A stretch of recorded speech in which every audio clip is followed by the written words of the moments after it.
प्रातः क्लास चल रहा था 17 जनवरी 1968 बुधवार को 5वें पेज के मध्य में बात चल रही थी।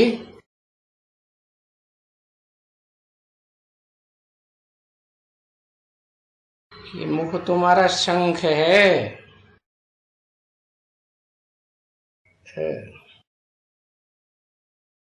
इस मुख से बताओ कि बेहद का बाप तुम्हारा बेहद का बाप स्वर्ग का रचयिता और तुम स्वर्ग के बच्चे थे, अभी नहीं हो, पतित बन गए, सीढ़ी उतर गए। तो बस सीढ़ी पर जाकर के खड़ा कर देना चाहिए। अभी फिर बाबा को याद करो तो एकदम चढ़ती कला में चले जाएंगे।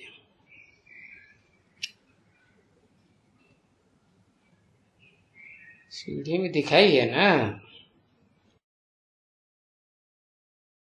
84 जन्मों की सीढ़ियां उतरने में 5000 वर्ष, और फिर पावन बनने में याद करेंगे तभी तो पावन बनेंगे।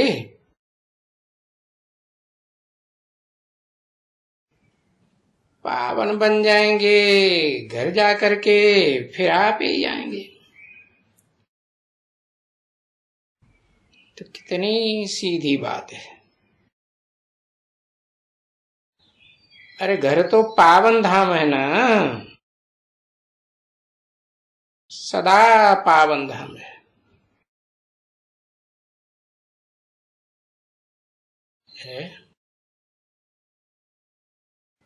जैसे जैसे एक आखानी छोटी सी होती है,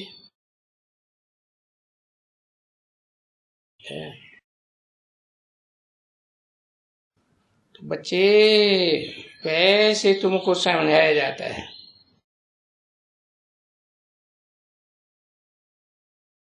बाबा जानते हैं ना बच्चे पत्थर बुद्धि बन गए हैं।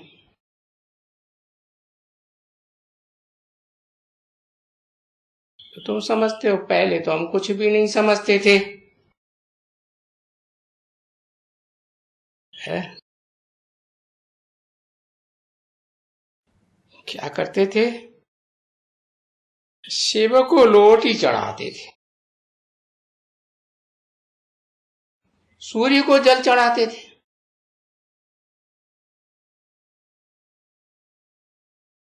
हमको मालूम ही नहीं था कि ये शिव है कौन।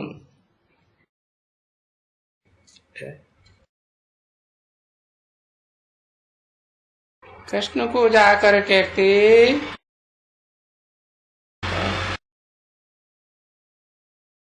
हरे कृष्ण की निंदा ही निंदा सुनी, बड़ी निंदाएं की। जाओ शंकर के पास तो भी निंदा।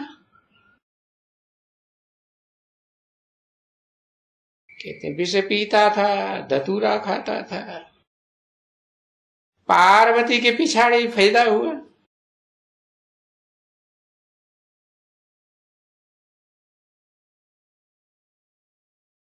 अब उसको पूज्य थोड़े ही कहेंगे,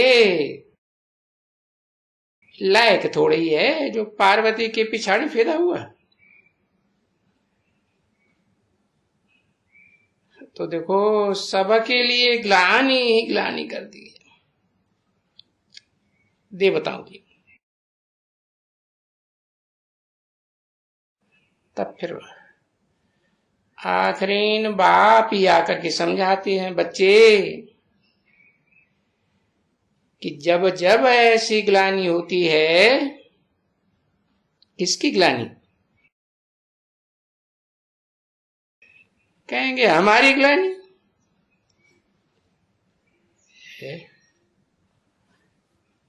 हमारी क्यों कहा? मेरी क्यों नहीं कहा? है मेरी कहें तो शिव ज्योति बिंदु, और शिव ज्योति बिंदु की तो न ग्लानि और न महिमा होती है। तो जब शरीर में प्रवेश करता है तब कहा जाता है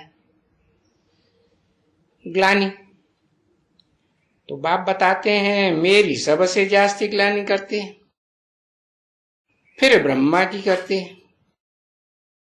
देखो कितनी ग्लानि की है।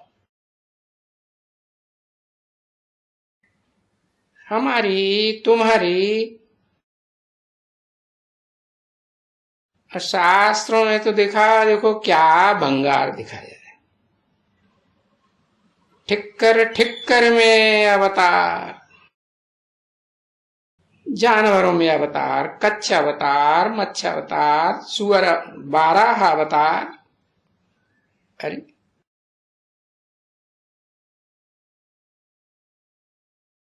तो देखो हमारे पास चित्र है ना सभी। इन सभी अवतारों के चित्र हैं। चित्र तो चरित्र की यादगार होती है ना। तो अब आकर के इनकी गहराई समझो।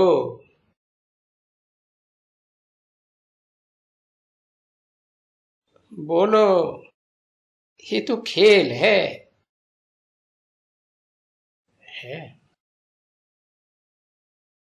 फिर भी यही होगा, कभी अप कभी डाउन।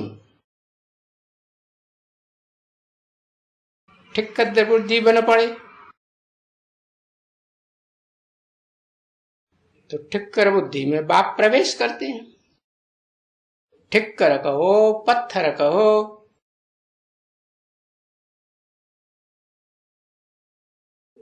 तो देखो उन्होंने फिर कण कण में भगवान दिखाई दिया।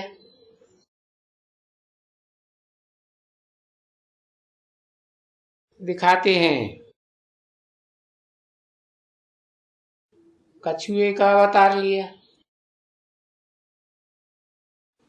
अब कछुआ तो जैसे ही देखता है कि कोई बड़ा हमला होने वाला है तो क्या कर लेता है, अपनी इंद्रियां सारी सिकोड़ लेता है। तो अब बच्चे तुम तो जान गए इस दुनिया में सबसे बड़ा हमला किस बात का होता है? काम विकार का। तो देखो ये जो मनुष्य सृष्टि का बाप है ना, आदम जिसे कहा जाता है, अर्जुन, उसको बाप सिखाते हैं कि बाप की याद में रहो। है याद में मन बुद्धि लगी रहेगी तो इंद्रियां अपना रस ले सकेंगी? नहीं ले सकेंगी। तो इस गहराई को तो समझा नहीं। कछुए का अवतार दिखाई दिया, माछले का अवतार दिखाई दिया, कितना बड़ा रूप धारण किया।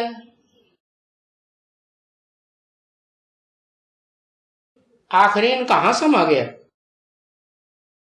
है? सागर में समाया गया।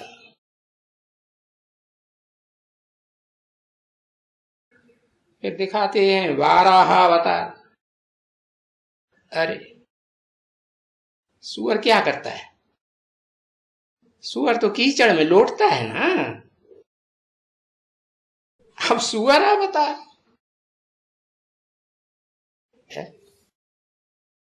तो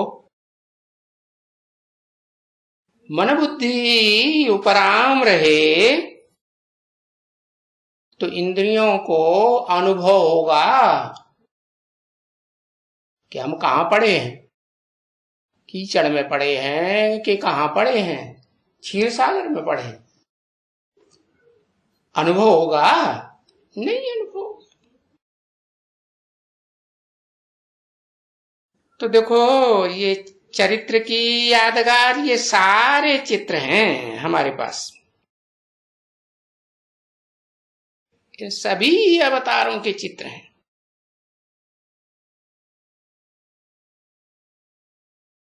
अवतार नाम क्यों दिया?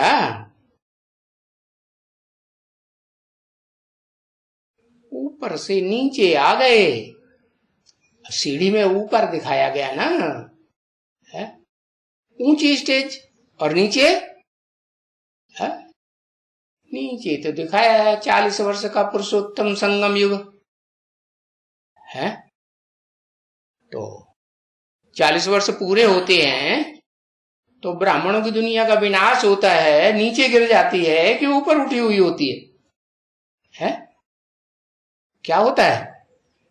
अरे देखो सीढ़ी के चित्र में क्या लिखा हुआ है नीचे, 40 वर्ष पुरुष संगम युग। तो 40 वर्ष के बाद सन 76 आया तो ब्राह्मणों की दुनिया का विनाश हुआ, या ये सब इतने है ऊंची स्टेज में चले गए? नहीं, डाउन हो गया, फॉल ऑफ पंपिया। तो देखो, आकर के सीढ़ी के चित्र पर समझो, बताओ कि अप एंड डाउन का खेल है, और फिर भी यही खेल होगा, कल्प कल्प यही खेल होता आया है। अब तुलसीदास ने अभी तो लिख दिया, कल्प कल्प लगे प्रभु अवतारा। माना हर कल्प में प्रभु आते हैं, अवतार लेते हैं। तो अब ऐसे तो नहीं कि त्रेता युग में आवेंगे, द्वापर में आवेंगे, है? जब टोटल नीचे गिर जाते हो तो फिर ऊंची स्टेज से ऊंचा उठाने के लिए आते हैं। तो क्या कहेंगे? भक्ति पूरी होती है, अंधश्रद्धा युक्त भक्ति तभी आवेंगे ना, भक्ति के बाद आना पड़ता है मुझे। तो मैं तो बच्चे तुम्हारे पास कितनी बार आया हूं, गिनती कर सकते हो? है अनगिनत बार आया हूं, समझे ना? और हर 5000 वर्ष बाद आता ही रहता हूं।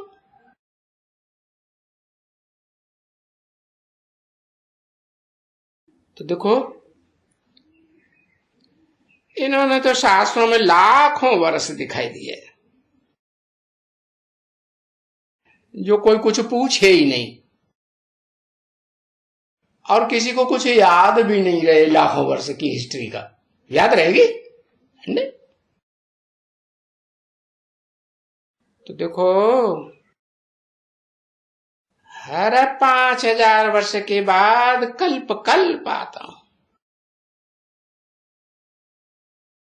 अभी तुम समझते हो, और अभी पुरुषार्थ कर करके ये जो इतना धन के पिछाड़ी मरते हैं, तुम भी मरते थे ना? अच्छा चलो, बाबा कहते हैं वो महीने में लाख रुपया ज्यादा से ज्यादा कमा लेंगे, बहुत तुम्हारी क्या कहते हैं तरक्की हो जाएगी। चलो, कोई 2 लाख कमाते हैं, अरे कोई कोई तो 5 लाख भी कमाते हैं। चलो, कोई महीने में करोड़ भी कमाते हो, अरे पर ये तो कुछ भी नहीं है। अरे स्वर्ग की भेंट में ये तो सब कुछ क्या है, कौड़ी मिसल है, सब खत्म हो जाने वाला है?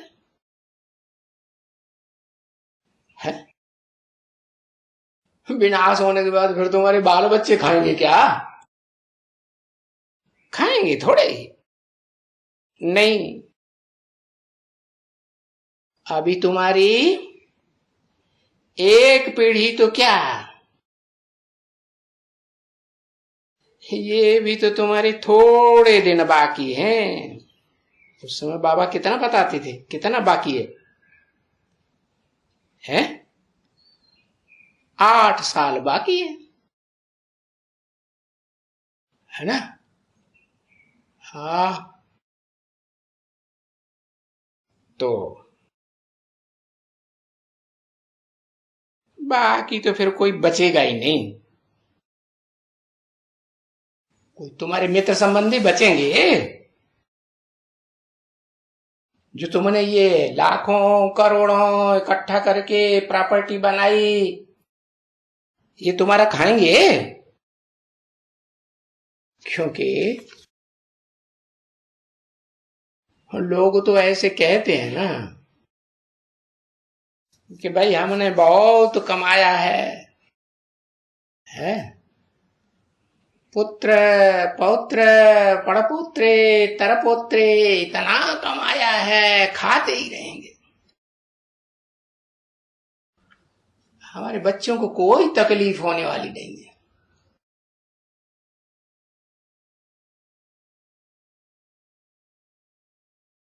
पर पोत्रा पोत्रा कर करके उनका थोड़े ही खाते हैं।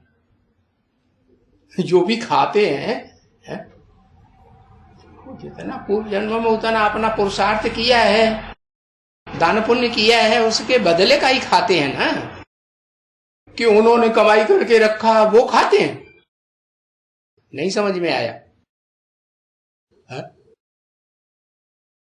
अरे हर आत्मा अपने अपने कर्मों का हिसाब किताब खाती है, कि कोई ने कमाई के रख दिया वो खाती है।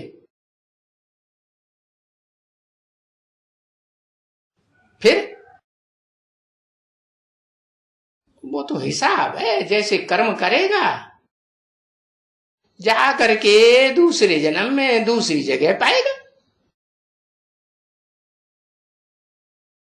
17 जनवरी 1968 की प्रातः क्लास का 6ठा पेज, 3री लाइन। तो कोई जरूरी थोड़ा ही है कि पोत्रे परपोत्रे मरेंगे तो उन्हीं के घर में आकर के जन्म लेंगे।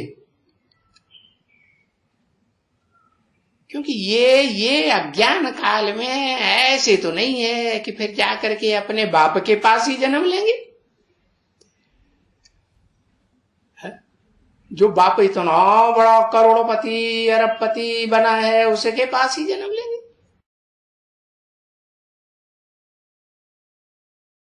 नहीं, वो तो जो जो जैसे जैसे कर्म करेंगे,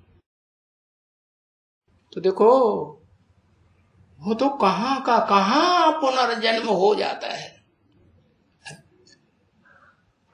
यहां भारत में शरीर छोड़ते हैं और विलायत में जाके जन्म हो जाता है। पता चलता है। उन्होंने तो गीत बनाए दिए हैं, गाते रहते हैं झांझ में बजाए बजाए के। दुनिया से जाने वाले जाने चले जाते हैं कहां। अरे और यहां तो तुम विचार करो कि तुमको तो 21 जन्म के लिए ये वर्षा मिल ही जाएगा सुख का। और तुम जहां भी वहां जन्म लेंगे स्वर्ग में, वहां तो तुमको कोई भी जन्म में जन्म लेंगे 21 जन्मों में से सुख ही सुख होगा। कि वहां धन की वजह से दुखी होंगे? नहीं। और फिर कोई 1-2 जन्म की बात नहीं, 21 जन्म। और फिर विचार करो, अगर प्रजा मार्ग में भी जाएंगे है या दास दासी भी बनेंगे, और तो फिर देखो सुखी ही रहेंगे या दुख आ जाएगा? सुखी ही रहेंगे। और फिर देखो बनते ही रहेंगे। और जो दास दासी बनते रहेंगे या प्रजा वर्ग में जाएंगे तो कितना घाटा हो जाता है। तो घाटे और फायदे की बात बाबा बैठ करके समझाते हैं कि इन बातों पर विचार करो और पुरुषार्थ करो।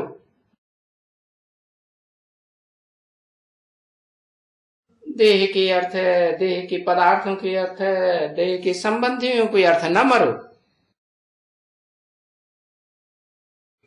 है। क्या करो? पुरुषार्थ करो ना। अरे देखो, उस दुनिया में भी जो व्यापारी होते हैं ना बच्चे, और जो व्यापार न सही पढ़े लिखे होते हैं, व्यापारी तो नहीं है, वो पढ़े लिखे तो नहीं है, व्यापारी हैं। तो जो पढ़े लिखे होते हैं, धंधे धोरी वाले, तो वो धर्माऊ निकाल लेते हैं। व्यापारी लोग धर्माऊ निकालते हैं ना, है? सोचते हैं कि देखो इस धंधे में तो हमको थोड़ी ठगी करनी पड़ती है, चोरी करनी पड़ती है। व्यापारी लोग होते हैं, है? दुकान में कोई खरीदने वाले आते हैं, कस्टमर्स, तो उन्हें झूठ बोलते हैं कि नहीं? हाँ, तो थोड़ी चोरी भी करनी पड़ती है, पाप करना पड़ता है। तो सोचते हैं कि पैसा, 2 पैसा ऐसे कमाई में से निकाल करके धर्माऊ निकालते रहते हैं, कि भाई हम जो इतना पाप करते हैं उसके एवज में ये हमारा मट जाएगा, बराबर हो जाएगा। अच्छा, ये तो व्यापारियों की बात हुई। वो जो होते हैं ये सरकारी नौकर, उनको तो फिर वो प्रैक्टिस नहीं होती है। भले कोई होते हैं ऐसे जो दान पुण्य करते होंगे, पर वो जब हर बरस दीपमाला में पोता मेल निकाल करके कि भाई इतना धर्माऊ हुआ, और धर्माऊ खाते में भेज देते हैं, तो वो नौकरी धंधा करने वाले तो ये काम नहीं करते हैं ना, है? नौकरी वाले ये काम करते हैं, हिसाब निकालते हैं, पोता मिल निकालते हैं, है? कितना धर्माऊ निकाला। तो बच्चे, ये बाप को भी व्यापारी कहा जाता है।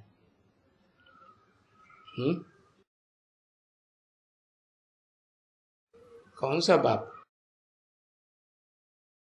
दोनों बाप, निराकारी सो साकारी, साकारी सो निराकारी। निराकारी भी बनता है कि नहीं साकारी, है? तो कोई बिरला व्यापारी है जो इस ईश्वरीय व्यापारी में व्यापार करे। अब बच्चे समझ गए ना किसका व्यापार करना है बच्चों को, है? किसका व्यापार करना है? ज्ञान रत्नों का व्यापार करना है बच्चों को। और ये कोई विनाशी रतन नहीं है, ये तो अविनाशी ज्ञान रतन है जो बाबा हमको देते हैं।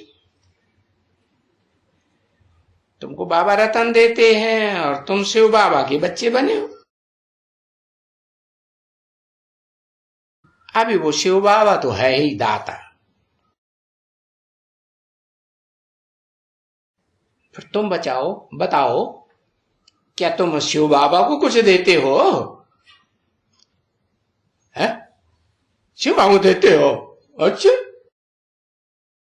शिव बाबा को तुम देते नहीं हो, तुम तो लेने के लिए देते हो। जो भी चावल मुट्ठी, यानी चावल मुट्ठी क्यों कहा है? चावल मुट्ठी इसीलिए कहा कि आत्मा चावल मिसल गोरी है। पुरुषार्थ पूरा होता है तो देवान का छिलका उतर जाता है ना। हाँ, तो तुम जो ज्ञान रतन की सेवा करते हो है, और जो ज्ञान धारण करते हैं, अच्छे से पढ़ाई पढ़ते हैं, तो उनके आत्मा का सारा छिलका देवान का उतर जाता है। और ऐसी आत्माओं को संगठित करके तुम बाबा के पास माला के रूप में लेकर अर्पण करते हो। तो चावल मुट्ठी कहा जाता है। तो भाई सुदामा ने 2 मुट्ठी चावल दिए। किसको? भगवान को। अब भगवान क्या करेगा है? जो भी तुमने संगठन बनाया वो संगठन तुम्हारे ही काम आएगा जन्म जन्मांतर, कि बाबा अपने साथ ले जाएंगे। निराकार बाबा अपने साथ ले जाते हैं क्या? नहीं।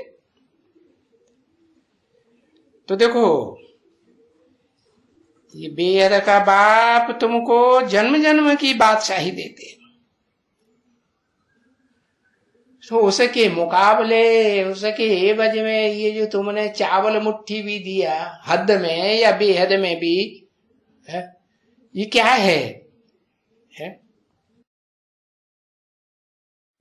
क्या कहेंगे इसको? बहुत बड़ी चीज कहेंगे है? नहीं। अच्छा,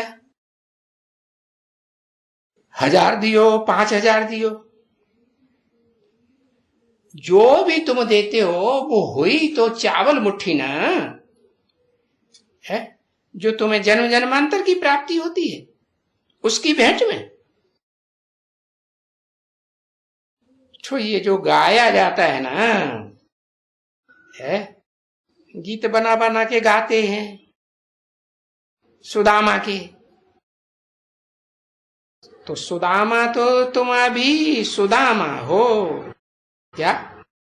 सु माने सुंदर, दाम माने धन संपत्ति है। कौन सी धन संपत्ति? जड़ विनाशी धन संपत्ति नहीं, ये तो अकूट ज्ञान के भंडारी की हुई है। इससे ऊंची धन संपत्ति और कोई होती ही नहीं। वो तुमको देते हैं तो तुमको टाइटल मिलता है ज्ञान सागर। रत्नाकर कहा जाता है ना सागर को, रतनागर, रत्नों का आगार। क्या? जैसे सोने की खान होती है ना, निकालते जाओ खूटता ही नहीं। तो ऐसे ही ये तुमको टाइटल मिला है। किससे? ज्ञान सागर का टाइटल किससे मिला? ज्ञान सूर्य बाप से मिला। नहीं तो तुम्हारे पास देखो क्या रखा हुआ है, चावल मुट्ठी। वो तो बहुत थोड़ी है अनेक जन्मों की प्राप्ति के मुकाबले। तो देखो विचार करो, तुम लेते क्या हो है?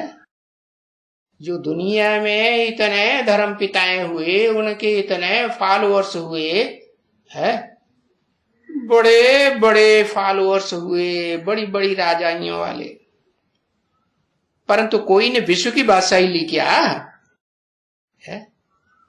तो देखो तुम तो विश्व की बादशाही लेते हो, और पुरुषोत्तम संगम युग में जो विश्व की बादशाही लेते हो वो तो जन्म जन्मांतर की बादशाही बन जाती है। तो ऐसे थोड़े ही है कि तुम सब नहीं लेते हैं, अरे सभी तुम बच्चे विश्व के मालिक बनते हो। वहां तो यथा राजा तथा प्रजा,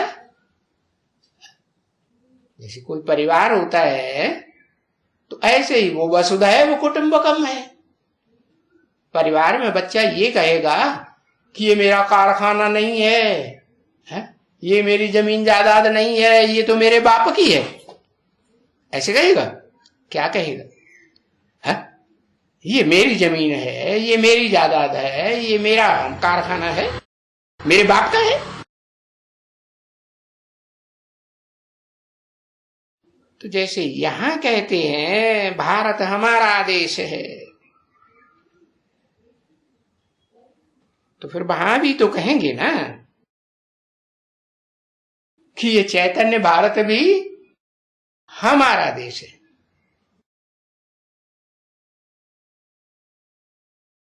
ओम शांति।